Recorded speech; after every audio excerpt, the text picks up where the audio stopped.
Bonjour à tous, merci de vous être inscrits et d'être présents aujourd'hui avec nous. Vous êtes au bon endroit avec l'équipe de Lokizy pour suivre ce webinaire dont le thème est tout savoir pour payer moins d'impôts en location meublée. L'objectif, c'est réellement de faire ressortir les questions que vous pouvez vous poser au quotidien sur de la location meublée, sur sa fiscalité. Nous allons être ensemble pendant 45 minutes. On va essayer d'être clair et concis. 45 minutes, c'est court, mais on va essayer de délivrer le plus d'informations possible de façon à ce qu'elles soient comprises par tous. Je m'appelle Guillaume Catin. En tant que conseiller propriétaire, j'accompagne les personnes sur le meilleur moyen de louer en location meublée et la transformation des logements nus vers de la location meublée. Aujourd'hui, je suis accompagné de Jean de Balincourt qui va se présenter, nous présenter Lokizy. Bonjour Guillaume, bonjour à tous, merci de nous avoir rejoints aussi nombreux. Je m'appelle donc Jean de Balincourt, je suis le fondateur et président de la société Lokizy. Lokizy est une société spécialisée, mise en location, gestion immobilière, de location meublée et de location meublée longue durée. Le thème du webinaire aujourd'hui, il est d'aborder également les différents termes, les différentes durées des baux notamment, en tout cas les différentes durées possibles, envisageables à travers le thème de la location meublée et payer moins d'impôts à travers cette location meublée. Donc voilà, donc on ne va pas parler que de la location meublée longue durée, mais on va parler d'un certain nombre d'autres éléments. Donc Lokizy, comme vous l'avez compris, son métier c'est la gestion immobilière et c'est tous les aspects de la gestion immobilière. Lokizy, c'est une expertise, puisque ça fait à peu près 20 ans que je fais et que je suis expert en fiscalité immobilière, aussi bien dans le conseil de l'immobilier locatif, des investissements, que dans la gestion de ces biens-là ou dans les arbitrages personnels de ces biens-là.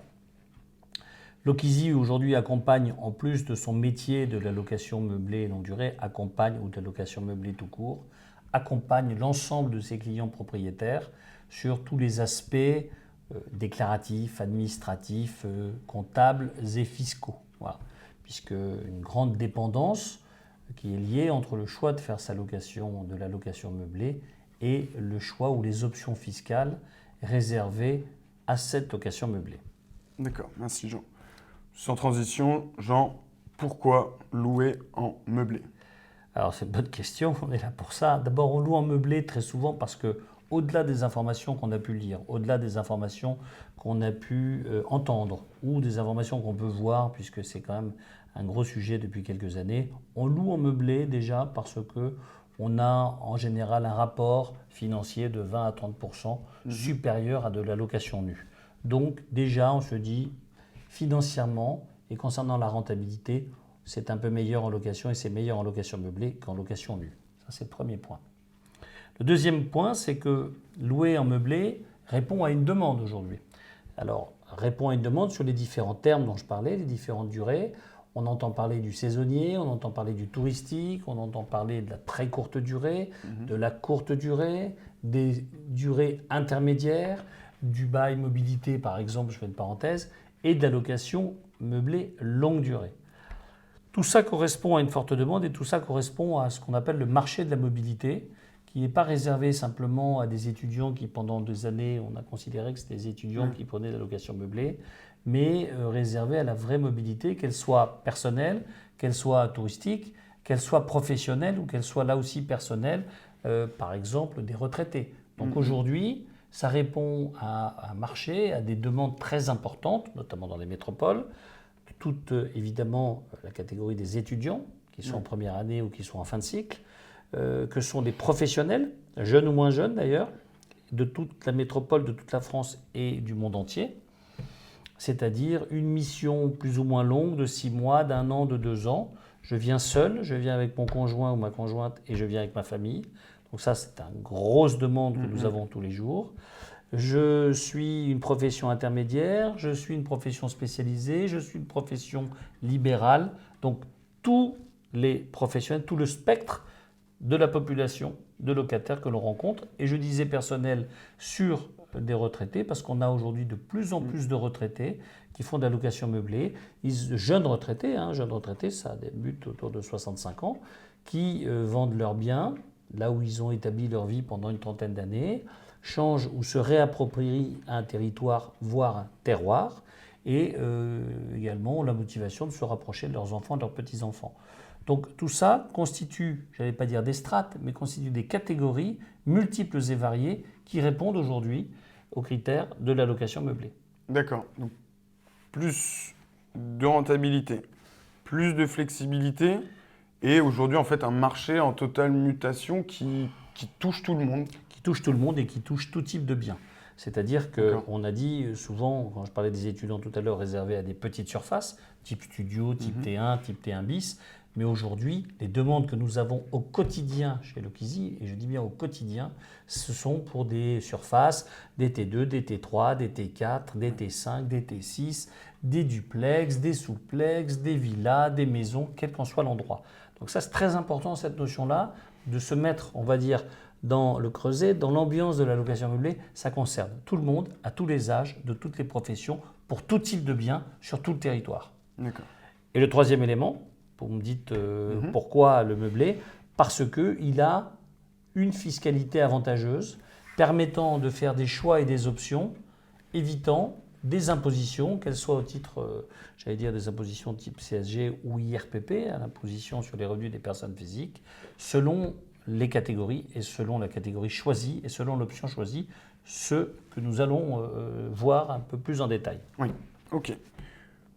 Pourquoi on a vu, du coup maintenant, comment louer en meublé dans les faits? Comment est-ce que ça se passe?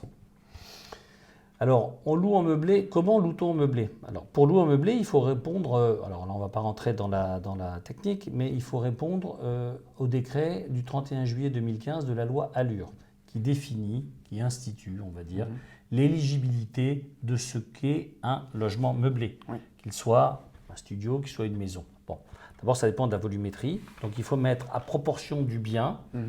Pour un T1, on n'aura pas la même chose que pour un T4 ou un T5 ou une maison. C'est assez simple, il faut, et c'est du bon sens, il faut dans les thèmes abordés qui déterminent justement l'éligibilité d'un bien, qu'on puisse venir et y dormir le soir. Donc on vient avec son café, on vient à la limite avec ses draps, mais que l'on puisse y dormir et y séjourner. D'accord ? Donc il y a une liste d'éléments qui sont donnés. Donc il faut être éligible déjà à ce premier décret, c'est important. C'est important pour des tas de raisons. Et si ça a été institué et s'il y a un décret d'application, c'est qu'il y a une raison. La deuxième chose, comment louer? Ensuite, il y a la définition de la durée. La durée, elle peut être courte durée, voire très courte durée. Il y a des locations meublées de 2 ou 3 jours. Il y a des locations à la semaine. Il y a des locations meublées au mois, au trimestre, de manière intermédiaire ou longue durée. Juste un petit rappel pour ce qui est de la courte durée et de la longue durée, parce qu'on nous pose la question tous les jours. La courte durée, aujourd'hui, elle a été définie à 120 jours. 120 jours, 120 nuits, c'est-à-dire 4 mois. Donc, on considère que jusqu'à 120 jours par an, on est en location courte durée. Et 120 jours par an non consécutifs. C'est-à-dire, ça peut être 15 jours une fois, ça peut être 30 jours 2 mois après. Donc ça, c'est pour les obligations et différentes contraintes liées à la courte durée, donc beaucoup connaissent sur les différentes obligations depuis 2 ans, mais ce n'est pas le thème abordé. On peut l'aborder. N'hésitez pas à poser des questions, on sera très heureux d'y répondre, mais ce n'est pas le sujet d'aujourd'hui. Et voilà ce qui définit aujourd'hui la courte durée de la longue durée. Donc, choisir le terme. N'hésitez pas, les personnes qui nous suivent, à aller sur notre site internet ou notre YouTube où on a déjà passé 45 minutes à discuter justement des durées de location, des possibilités qui s'offrent aux propriétaires en fonction des durées et de l'orientation de leur patrimoine. Régulièrement, Guillaume, vous l'avez rappelé, mais régulièrement, nous faisons des informations, soit à travers des afterworks, soit à travers des webinaires comme celui-ci, soit à travers des informations plus informelles sur les différents aspects, les différentes contraintes. Mais aujourd'hui, on se concentre sur la fiscalité. Donc, vous me posiez la question du comment.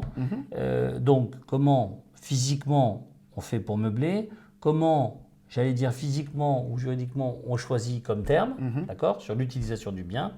Et puis, comment on va déterminer la fiscalité de son bien, ou du moins la qualification, c'est-à-dire comment on va qualifier les revenus que l'on tire de cette location meublée. Et ça, c'est important. Bon, vous allez entendre parler d'un terme qui s'appelle le BIC, bénéfices industriels et commerciaux. Juste pour rappel, depuis le 1er janvier 2017, donc pour l'année 2017, donc on est en 2019, donc ceux qui le pratiquent ou l'ont pratiqué le savent, à partir du 1er janvier 2017, tous les revenus tirés de la location meublée, qu'elle soit courte, qu'elle soit moyenne, qu'elle soit longue, doivent être déclarés dans la catégorie des BIC, bénéfices industriels et commerciaux. Et dans cette catégorie des BIC, on va rentrer un peu plus en détail. Très bien. Oui, donc vous nous disiez location meublée et location nue, on ne qualifie pas les revenus de la même façon. Alors si on revient en arrière, la location nue, on ne va pas en parler, mais ça correspond à des revenus fonciers, donc ça vous le savez. La location meublée, c'est du BIC. D'accord, très bien. Donc, BIC, on a 2 choix possibles. Quels sont-ils? Alors en BIC, on a 2 choix possibles. On est ce que l'on appelle de fait, c'est-à-dire si l'on ne fait rien, c'est déclaratif. Donc dans sa déclaration de revenus, dans sa 2042, on adjoint une case, on remplit la case micro BIC où jusqu'à 70 000 euros de revenus par an, c'est-à-dire de loyer, on a la possibilité de fait, et on est de fait en micro BIC. Micro BIC, ça veut dire quoi? Ça veut dire un abattement de 50% sur ses revenus et on va voir l'incidence de la fiscalité. Ou on choisit la deuxième option, qui nous paraît être la plus adéquate quand on fait de manière récurrente de la location meublée, c'est le BIC régime réel ou BIC régime réel simplifié, toujours en bénéfices industriels et commerciaux, mais qui est une option que l'on choisit. Très bien. On va prendre un cas concret? On va prendre un cas concret. Ce sera plus pour illustrer tout ça. Pardon? On a un couple qui gagne 40 000 euros de salaire par an, une imposition sur ses revenus qui est de 1 714 euros. Ils ont mis à la location meublée un appartement qui a une valeur vénale de 353 000 euros et ils tirent 15 000 euros de loyer de cette location. Par an. Par an, toujours par an. Premier cas, si on fait le choix ou si on ne fait rien, comme vous venez de le dire, on est en micro BIC. Dans les faits, comment est-ce que ça s'articule? Nous avons 15 000 euros de loyer, on ne fait rien, donc on est à l'option de fait au micro BIC. Sur ce micro BIC, comment ça fonctionne? On a un abattement de 50%, que l'on ait un prêt dessus, que l'on paye des intérêts et du capital sur le remboursement de son bien ou de ses biens, que l'on ait une fiscalité à travers les taxes foncières, que l'on ait des charges de copropriété à payer. À partir du moment où on est en micro BIC, il y a un abattement seul et unique, si je puis dire, qui apparaît, enfin l'abattement qui est constitué. Cet abattement il est de 50%, donc j'ai 15 000 euros de loyer, 7 500 euros d'abattement, donc 7 500 euros imposables. Que je sois en prêt, que j'ai un prêt, pas de prêt, que je sois en déficit, peu importe, j'ai 7 500 euros imposables. Ces 7 500 euros imposables, ils sont soumis à 2 types d'imposition. Ils sont soumis à ce qu'on appelle aux prélèvements sociaux, comme vous le voyez à l'écran, qui sont donc la CSG-RDS. CSG-RDS qui représente en cumulé 17,20%. Donc j'ai 7 500 euros imposés à 17,20%. Et j'ai 7 500 euros qui se rajoutent à mes revenus globaux. Donc dans le cas concret que nous avons pris, il y a une imposition qui était à l'IRPP sur les revenus du 40 000 euros du couple. S'ajouteront à ces revenus l'imposition, enfin s'ajouteront à ces revenus ces 7 500 euros de loyer qui vont eux-mêmes générer de l'impôt à l'IRPP. Donc cet impôt à l'IRPP en fonction de sa TMI, de sa tranche marginale d'imposition. Donc évidemment les 7 500 euros, si vous êtes à une tranche inférieure ou à une tranche supérieure, n'auront pas la même incidence, évidemment. Donc de manière cumulée, je vais avoir ma CSG-RDS plus mon IRPP qui vont se cumuler et qui me donne un total de 3 371 euros d'impôt, ce qui représente à minima 31%, c'est-à-dire un tiers. Et après, en fonction de sa tranche, ça peut être 30, ça peut être 40, ça peut être 50% d'imposition. Donc ça, c'est le micro BIC. Donc vous l'avez bien vu à l'écran, n'hésitez vraiment pas, si vous avez des questions, à les poser. Il y a Martine qui est experte dans ce domaine et qui sera ravie de vous renseigner. Donc maintenant, on a vu le micro. On s'attarde un petit peu sur le réel. On va passer au BIC régime réel. Donc BIC régime réel simplifié.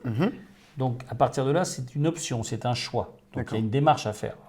Accompagner les clients, ça veut dire faire des démarches pour eux, enregistrer, avoir un numéro de SIRET et donc être enregistré, si on va dire, au registre du commerce et des sociétés, sans être pour autant une entreprise. Le BIC régime réel, juste petite chose, il s'adresse et il est très bien adapté aux gens qui détiennent un bien en personne physique, Oui. seul ou en individu, c'est-à-dire à plusieurs, d'accord, notamment avec son conjoint ou sa conjointe, par exemple. Il s'adresse à une structure juridique qui détient le ou les biens, Oui. que sont les SARL de famille ou EURL de famille, c'est-à-dire avec un régime fiscal à l'IR, à l'impôt sur le revenu. D'accord ? Alors, on nous pose la question, et pourquoi j'en parle ? Parce qu'on nous pose la question tous les jours sur les SCI, Sociétés civiles immobilières. Alors, on va y revenir après. Je fais juste une petite parenthèse. La société civile immobilière, comme son nom l'indique, est une société civile. L'activité du BIC est une activité commerciale. Il ne peut pas y avoir cohabitation entre le civil et le commercial, notamment si on veut conserver les avantages de l'IR. Donc, les SCI qui font l'acquisition ou qui détiennent des biens immobiliers destinés à la location meublée seront ou sont qualifiés à l'IS, à l'impôt sur les sociétés, et non pas l'IR. Donc c'est beaucoup moins intéressant. Alors, la mise à part, on en parlera tout à l'heure sur la destinée de ces SCI et ce que l'on peut faire, puisqu'on le pratique là aussi au quotidien. Alors revenons au tableau du BIC régime réel. Donc là, on a 15 000 euros de revenus, 15 000 euros de chiffre d'affaires annuel. Et là, on va pouvoir déduire tout ce qu'on a à déduire sans plafond de montant ni plafond de déductibilité. Et on va appliquer le fameux amortissement dont on parlait. Donc je déduis ce que j'ai à déduire, c'est-à-dire comme vous pouvez le voir à l'écran, l'assurance, PNO, propriétaire non occupant, taxes foncières, différentes charges, les intérêts d'emprunt, tout ce que je peux déduire, cet exemple représente, mais tout ce que j'ai à déduire, des travaux, d'équipements, etc.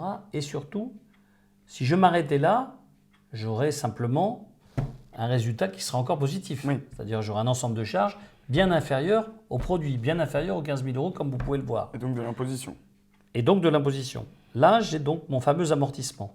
Mon amortissement, on a pris là une durée de 30 ans sur la valeur immobilière qu'on a inscrite tout à l'heure dans notre exemple de 353 000 euros. Entre parenthèses, on ne déduit pas le foncier, on ne déduit pas le terrain. Mais on a pris cet exemple-là pour bien comprendre. Donc 353 000 euros que je divise sur 30 ans, qui me donne donc un amortissement annuel linéaire de 12 547 euros. Bon. Ces 12 547 euros, ils sont comptabilisés en tant qu'amortissement, mais surtout, ils sont comptabilisés en tant que charges comptables. D'accord ? Donc, ils vont venir s'additionner à toutes les charges que j'ai pu avoir, que j'ai pu lister, charges réelles, notamment charges de copropriété, qui sont la part que n'a pas payé le locataire et qui reste à la charge du propriétaire. Exemple. Donc, nous avons donc là des charges qui sont supérieures au produit. Oui. Sur le traitement fiscal, on va s'arrêter à 0. Donc on va avoir un résultat fiscal à 0, comme vous pouvez le constater. Ce 0 de résultat fiscal va être soumis à l'imposition du CSG-RDS à 17,20%. Donc 0 multiplié par 17,20%, ça fait 0. 0 multiplié par ma tranche d'imposition pour mon IRPP, c'est égal à 0. Que je sois une tranche à 15 ou que je sois une tranche à 45. Donc je m'arrête à 0. Et j'ai un résultat fiscal à 0 et j'ai au 0 d'imposition. D'accord. Et du coup, on a vu qu'on avait des charges qui étaient supérieures au produit. Qu'est-ce qu'on fait de ce qui reste des 6 967 euros? On les perd? Alors les 6 967 euros, on ne les perd absolument pas. Ces 6 967 euros, on ne va pas créer de réduction d'impôt direct, mais ces 6 967 euros vont être reportés tous les ans. Vont être reportés en tout cas ad vitam aeternam jusqu'à épuisant ce déficit. D'accord. Okay, donc on sait que dans ce cas-là, par exemple, si on s'en tient à ces chiffres-là, et de manière linéaire, on risque de ne pas payer d'impôt pendant... Alors il y aura une augmentation des loyers à venir. Évidemment, il faut en tenir compte. Il y aura quand même un peu d'inflation, tant mieux. Mais on aura quasiment zéro, enfin pas quasiment, on aura zéro imposition pour les 20 ans qui viennent ou les 25 ans qui viennent. Donc c'est ça l'intérêt, c'est ça la puissance, elle va être la puissance, le levier du BIC régime réel et surtout de mécanisme de l'amortissement. D'accord. Vous avez dit, sur l'immobilier intrinsèque, on a le droit d'amortir entre 20 et 35 ans. Oui.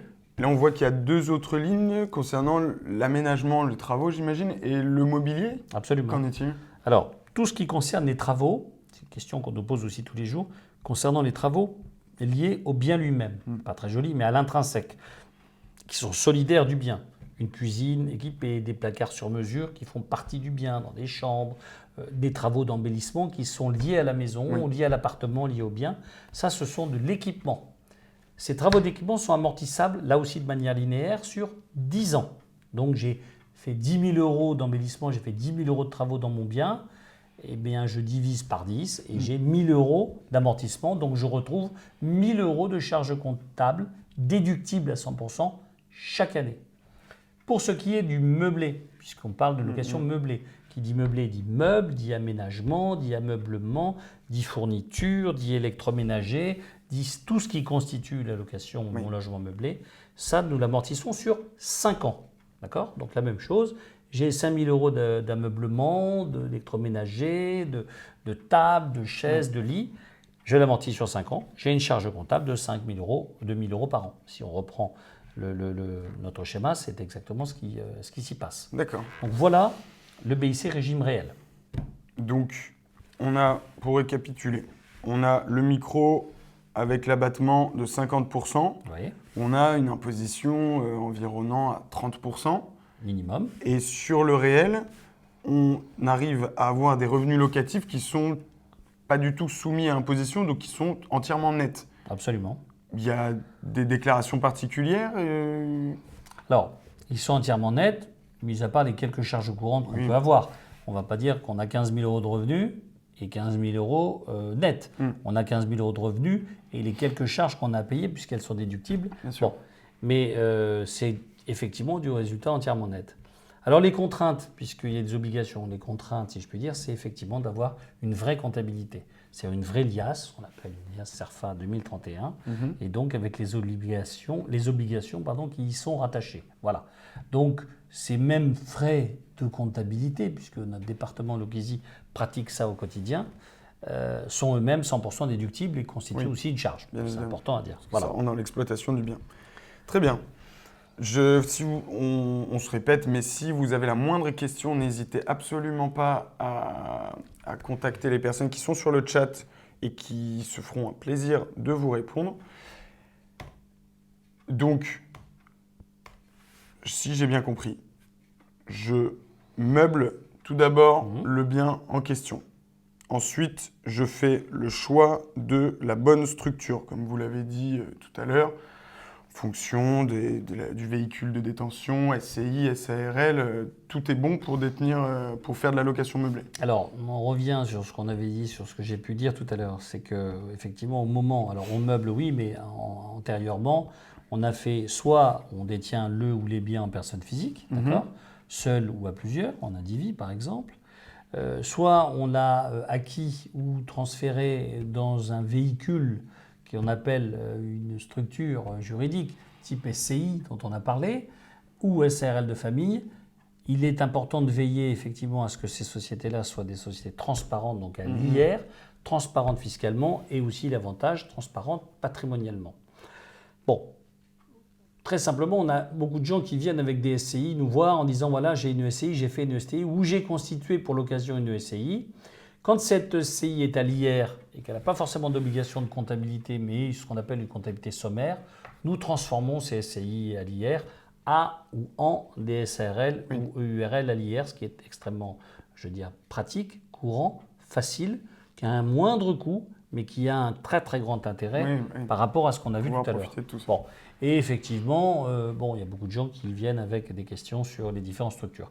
Donc, comme vous le dites, effectivement, le bien, le choix au départ de la structure, ou pas, puisqu'on n'a pas forcément choisi, c'est peut-être quelque chose qu'on a depuis très longtemps. Le choix de meubler, le bon choix fiscal, la bonne option. Voilà, je pense qu'après, tout est rempli. Oui, c'est ça. On a vu le comment, on a vu le pourquoi, on a vu comment bien déclarer, on a vu tout ce qui va avec la location meublée. Aujourd'hui, du coup, la question qui me vient à l'esprit, c'est quels sont les métiers de Lokésie par rapport à ça? Alors, les métiers de Lokésie, très simplement, tous les aspects abordés qu'on vient de voir là sont le métier au quotidien de Lokésie. Lokésie, comme vous le voyez à l'écran, on va dire c'est un petit écosystème, un intégrateur. Pour être très simple, ce sont toutes les portes d'entrée et toutes les questions que l'on peut se poser sur la location meublée. On se pose des questions sur l'investissement. Dois-je vendre mon bien? Dois-je revendre mon bien? Dois-je acquérir de biens et comment? Dans quelle zone? Si je veux en faire de la location meublée. Nous avons, depuis très peu de temps, ouvert un département ameublement, conseil et aménagement. Pourquoi? Pour répondre au quotidien, là aussi, à nos clients propriétaires.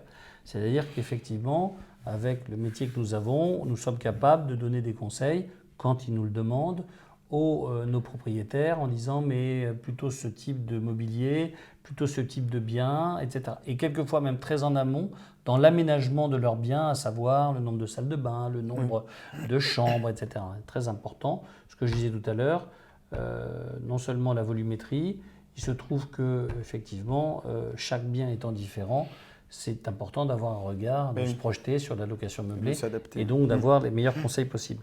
L'Okizi, c'est la mise en location. La mise en location, c'est correspondant au métier dont on parlait tout à l'heure et au marché de la mobilité. Nous travaillons directement avec beaucoup d'entreprises, aussi bien pour leurs salariés, leurs cadres, leurs non-cadres, leur personnel spécialisé, les offres diffuses, toutes les offres et toutes les demandes que nous avons de manière personnelle. Donc ça, c'est la mise en location. La gestion, nous sommes l'interlocuteur unique des locataires. Nous faisons la gestion pour le compte de tiers. Nous faisons la gestion des biens pour le compte de nos clients propriétaires. Et puis, j'allais dire au final, toute la partie administrative, déclarative, comptable, fiscale dont on a déjà parlé, à la fois en début de webinaire et là à l'instant sur la démonstration. Donc ça, nous accompagnons évidemment tous nos clients. D'accord. Voilà. Donc vous parliez des portes d'entrée. On pourrait dire que l'Okizi, c'est un service à la carte et un service où tout est compris. Absolument. Oui, alors il y a des gens qui sont clients de l'Okizi pour la gestion, pour de la location du bien. Il y en a d'autres qui nous confient la comptabilité. Oui. Il y en a d'autres qui ne nous confient pas la comptabilité. Nous avons aussi des clients qui nous confient toute la gestion fiscale du bien sans être clients par ailleurs de l'Okizi. Donc quand je dis les portes d'entrée, c'est au moins toutes les questions, toutes les portes où on est, je pense, capable de répondre à toutes les problématiques de la location meublée et plus généralement de son immobilier ou de son patrimoine locatif. Absolument. Très bien. Bon, j'espère que nous avons été assez clairs. Il y a certains sujets que nous avons abordés qui sont assez récurrents, que nous n'avons pas forcément eu le temps d'aborder, mais que nous avons traités lors d'autres webinaires que je vous invite à aller regarder à la suite de ce webinaire ou plus tard sur notre site internet ou sur notre chaîne YouTube qui sont en accès libre, bien évidemment. Je pense notamment aux Parisiens qui sont en ce moment un petit peu sous le coup en parlant de l'encadrement des loyers. Parce qu'ils sont sous le coup. Il y a différentes informations qu'on n'a pas forcément abordées sur les différents éléments qui sont, par exemple, la valeur vénale. On nous pose la question de la valeur vénale au quotidien. On nous pose la question de l'encadrement des loyers, puisque c'est ce à quoi vous faites allusion. Donc aujourd'hui, c'est un grand débat pour certains. Ce n'est pas vraiment un grand débat pour l'Okizi, qui a conscience de louer dans le prix du marché, qui n'est jamais au-delà du prix du marché. Mais c'est des questions parce que nous avons participé à un certain nombre de tables rondes sur ces différents sujets d'encadrement des loyers et plus généralement d'aménagement du territoire. Bon. Des questions qu'on n'a pas non plus toutes abordées, mais n'hésitez pas à les poser sur justement les arbitrages fiscaux, patrimoniaux, de structure. Je reviens sur la valeur vénale parce que c'est une question qu'on nous pose très souvent, donc je fais juste une petite parenthèse parce qu'il nous reste un petit peu quelques minutes.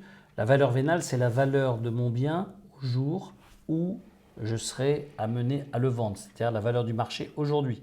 Ce n'est pas la valeur de mon bien au moment où je l'ai acheté. Non. Ce n'est pas la valeur de mon bien au moment où on me l'a transmis éventuellement. Ce n'est pas la valeur de mon bien, même si c'est un bien familial, il y a 30 ans ou 40 ans, quel que soit l'âge du bien. La valeur vénale, c'est la valeur aujourd'hui que je prends pour mon amortissement, pour le calcul de mon amortissement, la valeur du marché aujourd'hui. Chose importante, puisqu'il nous reste 3 minutes, cette valeur vénale, elle est figée. C'est-à-dire que si je prends ma valeur vénale aujourd'hui, que je la répartis et que je la prends l'option, notamment l'exemple de tout à l'heure, sur 30 ans, et que mon bien, pour les années qui viennent, on pourrait légitimement le penser, prenne de la valeur, je resterai toujours sur ma valeur vénale de départ, évidemment. C'est-à-dire que si ma valeur était 353 000 € divisé par 30 avec 12 557 ou 12 600 € d'amortissement, cette valeur ne changera pas. D'accord ? Même si mon bien multiplié par 2 ou multiplié par 3 sur la valeur vénale du marché. On a pris cette option, elle est irrévocable et c'est cette valeur. Je ferme la parenthèse parce que je sais que nous avons déjà des questions, que nous aurons des questions sur ce sujet et c'est bien normal. Et d'autres questions qui n'ont pas forcément été abordées, mais la typologie des biens, la situation géographique des biens, le type de locataire. Ah, mais vous travaillez avec des entreprises. Est-ce que ce sont les entreprises qui signent le bail? Est-ce que ce sont les particuliers qui signent le bail? Toutes ces questions auxquelles on a l'habitude de répondre et que l'on pratique au quotidien. Très bien. Voilà. Je pense qu'on a été assez clair, on a essayé d'être le plus concis possible. On va essayer. Même si la location meublée est un sujet très vaste, nous vous remercions de votre attention, d'avoir été présent aujourd'hui. Bien évidemment, nous tenons à votre disposition parce que j'imagine qu'il va y avoir beaucoup de questions qui vont naître chez vous en fonction de vos cas particuliers à la suite des informations qui ont été délivrées. Donc Jean, moi-même, on se tient à votre entière disposition afin de pouvoir faire un audit, une simulation du passage de la location nue vers la location meublée. À la suite de cette entrevue, vous allez pouvoir le revisionner en accès libre. Il y a un email qui vous sera envoyé où vous pourrez y avoir accès. Et puis, je n'ai plus qu'à vous remercier de votre professionnalisme et des informations que vous avez bien voulu nous donner. Alors, je voulais juste ajouter quelque chose. Je vous en remercie. Je remercie beaucoup et je vous remercie encore d'avoir assisté aussi nombreux aujourd'hui à ce webinaire. Juste pour vous donner une petite information de Lokizy. Lokizy, dès la rentrée prochaine, dès septembre, va étendre, on va dire, son rayon d'action. Son rayon d'action, son expansion, en tout cas sa progression, puisque Lokizy a l'ambition de s'installer dans 22 métropoles, dans les 22 métropoles françaises, ce qui a déjà commencé, on va dire modestement, mais accompagné de notre levée de fonds actuelle, va faire en sorte que nous serons présents dans les grandes métropoles françaises. Nous allons bientôt être à Toulouse, à Strasbourg, à Lyon, à Lille, à Metz, à Nancy, voilà. Donc, vous serez, pour certains, tenus au courant dans la communication que nous pouvons faire.